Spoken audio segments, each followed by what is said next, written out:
केंद्रीय मंत्री ज्योतिराज सिंधिया ने देश और प्रदेश वासियों को दी जन्माष्टमी की शुभकामनाएं। भगवान श्री कृष्ण के रास्ते पर हम सभी चलें। मैंने भी भगवान श्री कृष्ण का पूजन कर सौभाग्य प्राप्त किया है।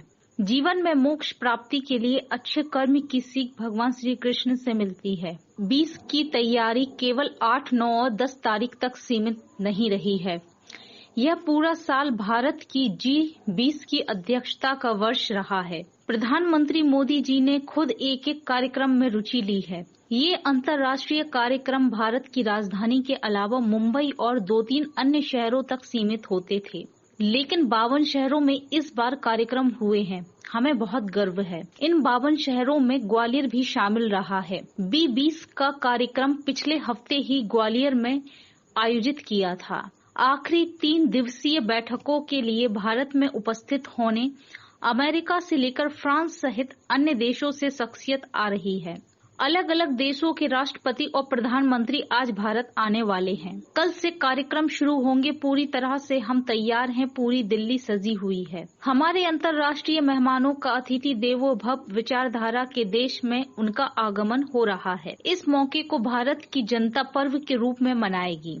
देश विदेश के नेताओं के दिमाग में ही नहीं बल्कि दिल और मन में भी एक अमिट छाप भारत की जनता जरूर छोड़ेगी। केंद्रीय मंत्री ज्योतिराज सिंधिया ने कमलनाथ द्वारा कथा कराने, दूसरी तरफ इंडिया गठबंधन से जुड़े लोगों के सनातन को खत्म करने की बात कहने पर बोले, इंडिया गठबंधन जिस तरीके से सनातन धर्म पर टीका टिप्पणी कर रही है, ऐसे अनुचित बयानों की जितनी भी हम निंदा करें कम है।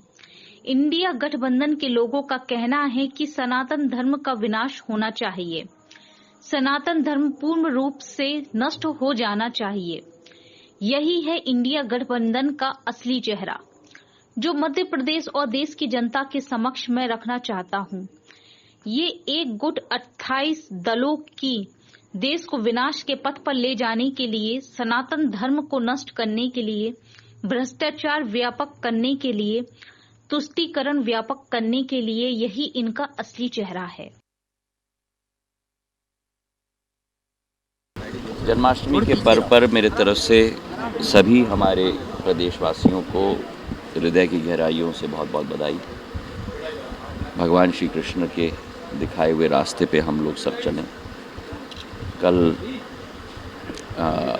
दौरे के बाद स्वयं घर आकर पूजन करने का सौभाग्य मुझे मिला और जीवन में मोक्ष प्राप्ति के लिए सदैव अच्छे कर्म हों, यही सीख हमें मिलती है। उसी के आधार पर हम अपना जीवन यापन करना है। आप स्वयं देख रहे हैं कि G20 की तैयारियां केवल 8, 9 और 10 तारीख तक सीमित नहीं रही हैं। यह पूरा वर्ष भारत की अध्यक्षता, G20 की अध्यक्षता का वर्ष रहा है और प्रधानमंत्री जी ने स्वयं एक एक कार्यक्रम में रुचि लेकर, जो पूर्व में अंतर्राष्ट्रीय कार्यक्रम भारत में केवल राजधानी मुंबई और 2-3 और शहरों तक सीमित होती थी, 52 शहरों में इस बार कार्यक्रम हुए, जिस पर हमें बहुत गर्व है। उन 52 शहरों में ग्वालियर भी शामिल है। B20 का कार्यक्रम पिछले हफ्ते हमने ग्वालियर में ही आयोजित किया था और अब इसकी अंतिम श्रेणी तक हम लोग पहुंच चुके हैं, जहां विश्व के राष्ट्रपति एवं प्रधानमंत्री आखिरी 3 दिवसीय बैठकों के लिए भारत में उपस्थित होंगे। अमेरिका से लेकर, फ्रांस से लेकर, UK से लेकर एक एक देश, ब्राज़ील हो, इंडोनेशिया हो, सभी के राष्ट्रपति और प्रधानमंत्री आज भारत आने वाले हैं 7 की रात को और कल से कार्यक्रम शुरू होगा। हमारा मंडपम, एग्जीबिशन हॉल और मीटिंग सेंटर भी पूर्ण रूप से सजा धजा हुआ है।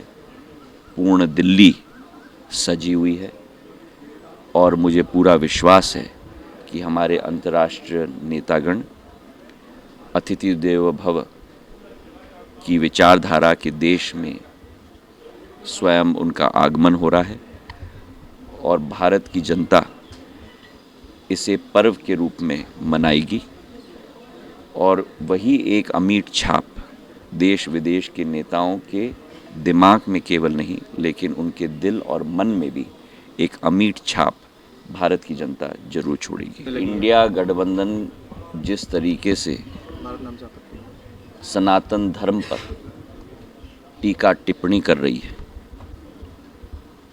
जिस तरीके से अनुचित और जितनी भी हम निंदा करें वो कम होगा।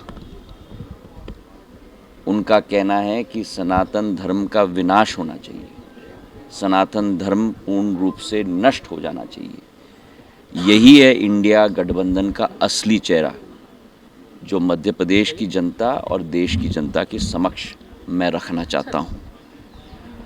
ये एक गुट 28 दलों की देश को विनाश के पथ पे ले जाने के लिए, सनातन धर्म को नष्ट करने के लिए, भ्रष्टाचार व्यापक करने के लिए, तुष्टीकरण व्यापक करने के लिए, यही इनका असली चेहरा है।